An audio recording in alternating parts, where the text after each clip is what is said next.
All right, guys, you remember early on in the World Series when I said, day one, everything is like, rainbows and butterflies and balloons and hay and happy. And then a few weeks in, everything's like, what are you looking at? Yeah, we're at that point. It's day 44. Day 44. 4-4. Here we go. Day 44. And, tension's running high. Stress levels are high. It's been quite a grind. In all aspects. And last night, I didn't even tell you this part, but it sort of came to a head when I showed you some of the video in the last vlog where I lost that hand to Jeffrey Lissandro, who's a friend of mine, and I like Jeffrey. And this is what happened. So you saw him like berating the way I played the hand, which I played the hand actually extremely well. It's a PLO hand where I had ace jack 10-7. I limped against the two blinds.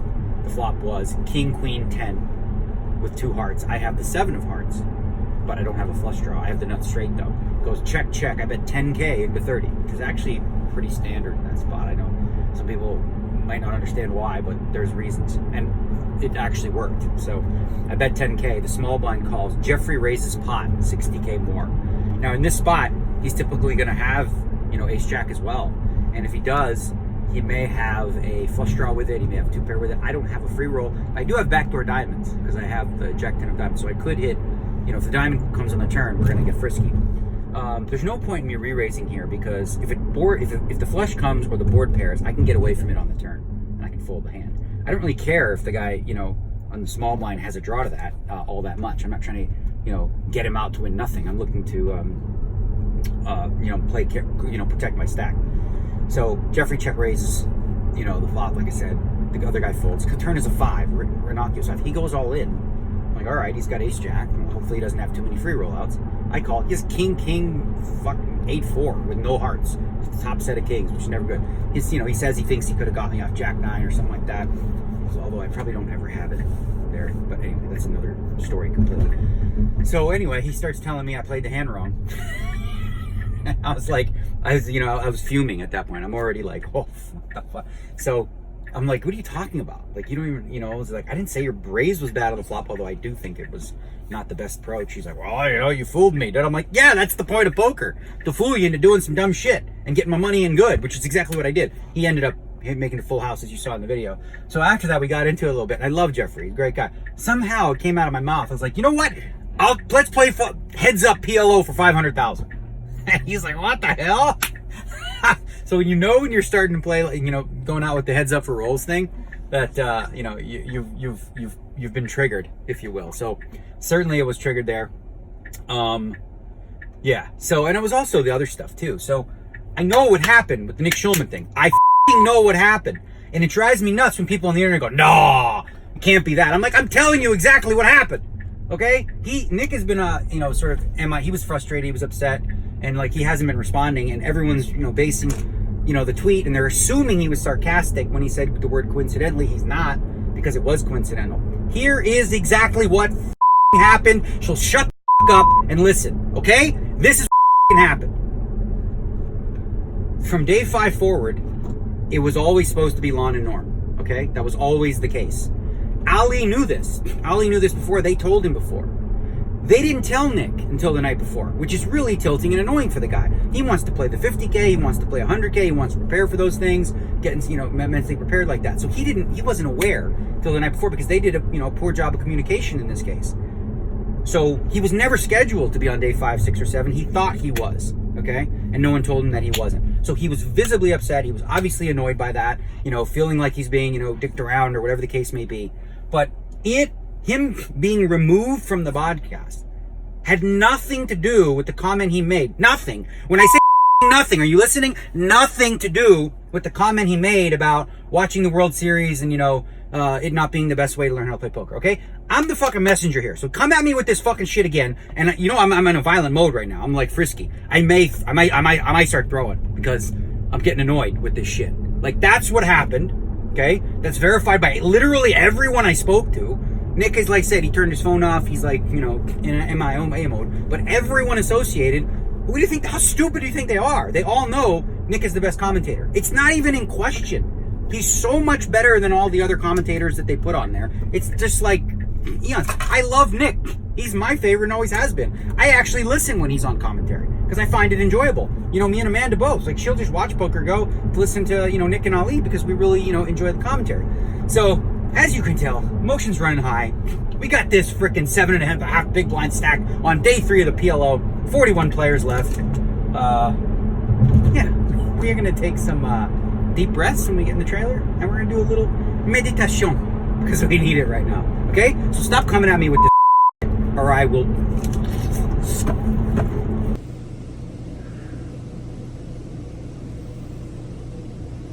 I will not punch people in the face. I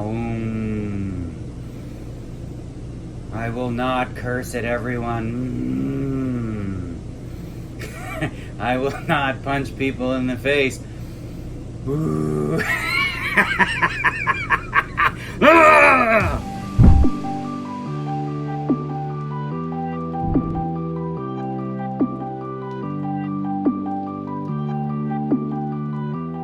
The button raised, and we defended with this, which is a very good hand to defend with.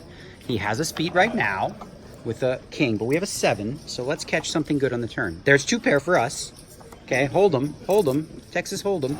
Okay, she's slow rolling me. 3. Oh no! Take this. I'm not going to curse at you. I'm going to say good luck to you in your life and everything like that, and I wish you well because I'm learning a new mantra. So I'm out. That's it, right? Because I have 2 pair, and you win. Good hand, man. Yeah. What are you going to do? What are you going to do, right? What are you going to do? Say la vie. Okay, on to the next one. Dang it. Oh, well, we won the first pot. We raised with king, king, jack 10. Nobody called. And then in the big blind against the button, we have a clear defend there with king, queen, jack 10, 7 double suited. Once the flop came, I just moved in because I only had 90K. And he calls, which is correct. Well, we had a chance. We were ahead on the turn. Would have put us back in it. So now we've got a couple hours to kill. Going to do some banking and some I know where I'm going. Thanks. Yeah. So I'm going to have to do some collections of my last payouts and all that kind of stuff, put the money together because we got a big one today. There's a big one, people. It is a 100,000 buy-in with 1 re-entry, and I'm just dropping my credit cards and everything. Great. Okay, so we gotta get focused and ready to kick some ass in that one. All right, we got a little bit of time. We are in the payout area here. No line right now. The main event bust outs have not trickled their way through, so we're gonna get some cashes in there, replenish the account because we got 100K today with the possible re-entry. So we need some dough. Mr. Phil Hellmuth, what are you doing in these back halls without a pass? Good to see you back at the World Series and not in Machu Picchu, freaking living the PH nice life hashtag thingy. There's not that many people that are allowed in this hallway. Yeah. Only employees, of which you're an employee. Well, and I'm an employee. Really? You're not? Yeah, Who needs a job? We're technically employees. No, we're not. Because we work for ESPN. Well, I don't anymore. They kicked 8 million people out of this hallway, but they let Did they? you in. Oh, look at that. Specials. Not surprisingly, everything Phil Hellmuth just said is not true. It's not accurate. First of all, I don't work for anybody. Really? And I don't know if he thinks he does. I don't get fucking work for ESPN. I like ESPN. All good, but I don't work for them. And yeah, tons of people use this back hallway. It's not just me and him, but he likes to think that because it's like, you know, hey, look at me, I'm a big shot. I get to use the employee. Everybody's using it. All right, so we got a couple hours before the start of the 100K. So what am I doing? Well, besides having a little bit of vegan pizza, is I'm torturing myself on Twitter. What a horrifying place sometimes.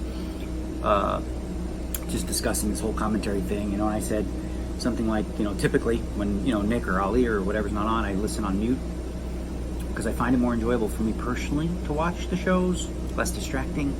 And I like some of the commentators. I don't like others. I don't trash some. It's just like, it's not personal, bro. You know, you might really like a person or be friendly, but like, you know, you don't like their singing voice. Garth Brooks, right? If I said something like, you know, I like the guy as a person, I don't like his music. Is that wrong? Is that offensive to say? It's a personal freaking opinion. It's personal taste. So some commentators, Nick Schulman I think is the GOAT, obviously. I like some others as well. And there's some that I just don't like to listen to. But, you know, I don't think, why is it not okay in 2019 to just like have an opinion on whether you like chocolate or freaking vanilla ice cream without it being a big freaking deal? I don't know, man. It's annoying, but I don't know why I torture myself with that stuff. So we're gonna chill, take a nap, and maybe do some more I will not get into Twitter fights today. I will not lash out and block people. No. Cuckoo. I make myself cuckoo with that shit.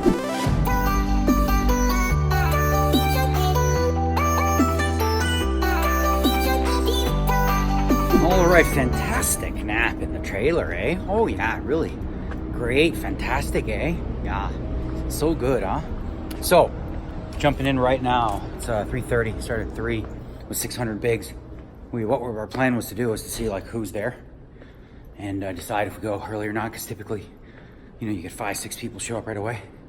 There's 8. It's time to go. It's a good 8. I think a lot of the superstars are late regging, so I want to get in there and build a stack. Focus, focus, focus. Play hard, play tough. That's the plan. Let's do this. Oh, and rip Jackson in half if they deal him to me.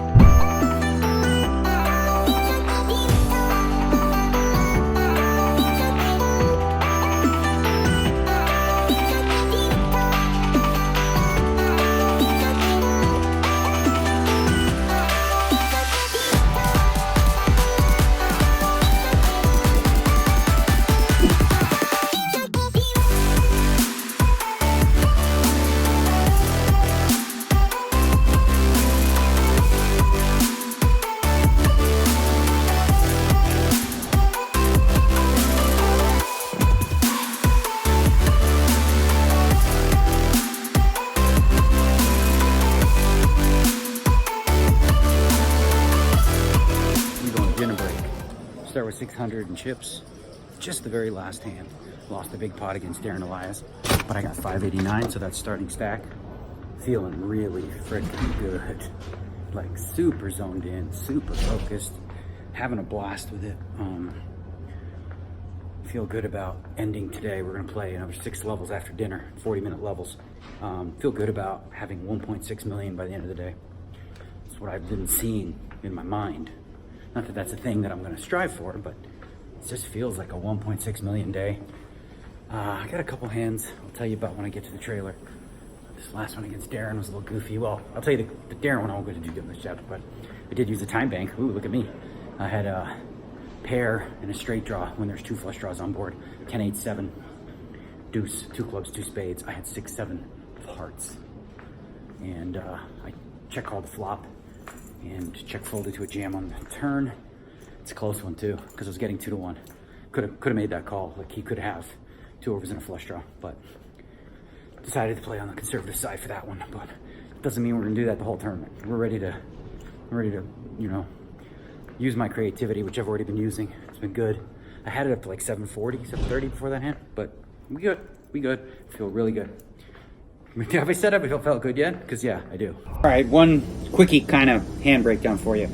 Well, let's do it. All right, blinds are 1,500, 3,000. I have 2 red 3s. I opened to 7,500, which is 2.5 times the blind. Stephen Chidwick calls from the small blind, as well as an Asian player in the big blind. I don't know his name. Flop is 8-5-4, 2 clubs, 1 heart. Okay, so it's checked to me. I bet 6,000, right around quarter pot. Chidwick folds, which is nice, and the big blind calls. Okay, there's a lot of hands you could have a speed, you could have a draw, you could have a gut shot. He's going to call with a really wide. So when you make a quarter pot, you have to understand like people are going to call really wide there, really wide, which makes you adjust what you're going to do on turns and river as a result of that. So the turn card is a deuce of hearts. So now we have the open-ended straight draw. Brings backdoor hearts, and he leads into me 18K. So one of the hands he would do that with is ace 3, right? Because if he had ace 3, he might peel the flop, hit a deuce, boom. Like what's he saying he has? 4, 3, 6. Guess what? I got 2 of the 3s. So what does that mean? We block some stuff. So we make the call. The river is a 4. We also have the straight draw there. River is a 4. He bets 50K, rather quickly, rather sloppily. I don't hesitate too long before making the call with 2 3s on that board, and he turned over the quads. No, I'm kidding. Ace 7 of hearts. We got a bluff, picked off a bluff there. I'm really playing great poker. Really great poker, I promise you. This is our last shot in the high roller package to make you guys some money. I feel good about it. I'm going to do everything in my power to get you guys in the plus. True for all 3 packages. We've got 14 cashes this summer. 14 cashes, which sounds insane. But unfortunately, so far we haven't cashed in the right ones, and that's going to change in this freaking event. Yeah. All right, we are going into the last 2 hours of the night. My table has been like painfully slow, painfully. I think we're getting maybe 12 to 15 hands an hour maximum. I'm gonna make sure this is the break. I don't screw up here like we did before. So, clock, tick-tock. All right, players in the high roller, you're 15 minutes. All right.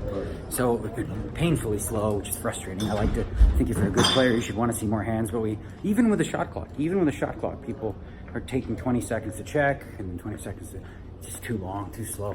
I think maybe we should have just moved the pre-flop down to like, I don't know, never mind. Let's focus on me and what we got going on here. We're down to 339,000 from our 600. Have not been hitting any flops, not been getting many hands.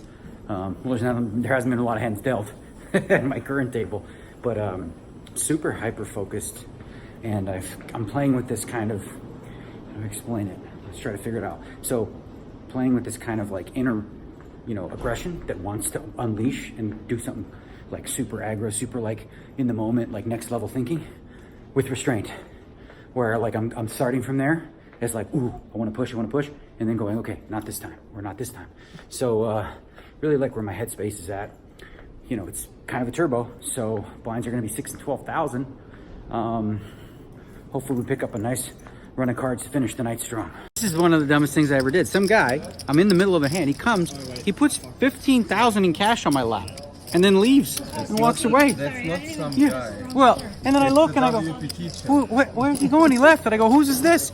And he gave to the wrong guy, which was me. I could have stole 15,000. Damn it.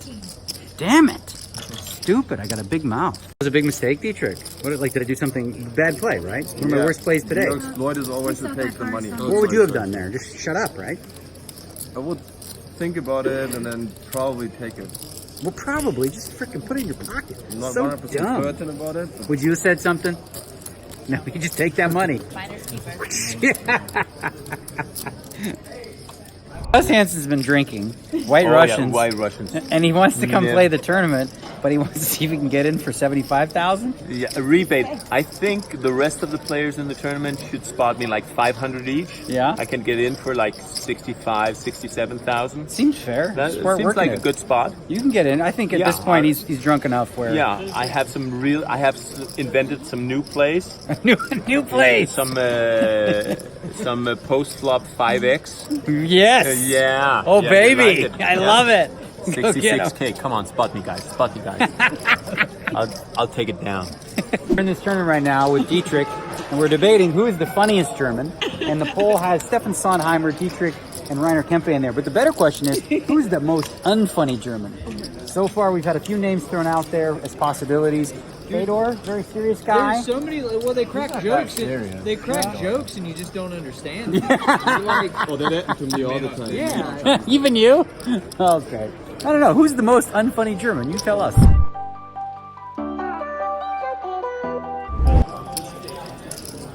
Current situation. Just this gentleman limped with 2 10s. I had ace king. We flipped. He had 338K. Came queen jack. I needed a 10. Turn was a deuce. Paired the board. I said, no, I don't need a 10. And I didn't hit anything. So we have 80K, 4 bigs, and about 4 hands to get it in and rebuy or come back with this. We're not going to do anything stupid, I promise. Save the money, bro. I already folded. Save the money, he says. So I drew the card 2 more hands for the night, and this hand counts, which means we're going to be the big blind, which means we will be getting it in, okay? We're going to have all of it in. We're going to get it in either now, next hand, or the big blind. Come back with twice as many chips, or no chip, or actually 600K. Too late to get it in now, though. Huh? Too late to get it in. No, I know. now. I'm just saying. We're either going to have 600K, nothing, or what about 200? Yeah. Those are the 3 options. Yeah, that's what's happening. Going into the very last hand, so just so you know, we don't have a choice, really. We're going to have 40K in and 40K back. We're going to probably have to just play any 2 cards in this spot. That's just mathematically the correct play. It sucked to have deuce 7 though. So very last hand of the night, we did not min cash, which is like not having to rebuy. We are going to be rebuying tomorrow. So we went from 80K to 600K essentially. We got in against Mr. David Peters, drawn live. Pretty good spot. Bro. We're basically Unbelievable. favored on the flop. I felt like it. Yeah. So we had 20K in the big blind ante, 20K in the big, and then another 39 behind. So it's a no-brainer, like any two. And we basically got one of the worst hands we could get, the 9-4 offsuit. He had king queen. You know, flop was deuce 6. We didn't hit nothing. Really needed that flip. Man, I played really good today. Damn it. But c'est la vie. They're done. It was literally the very last hand of the night where we went broke. And it's going to mean another 100K rebuy jumping in tomorrow at 1 p.m. Got to keep your head up, keep on trucking. Felt really good about it. I mean, listen, I would have been in great shape if the ace king beat the tens. But you know, poker's not always fair. So we'll just come in with the same attitude tomorrow. Well, not the attitude we started with today, but the way we ended. And we'll do our best to make a score for the high roller package.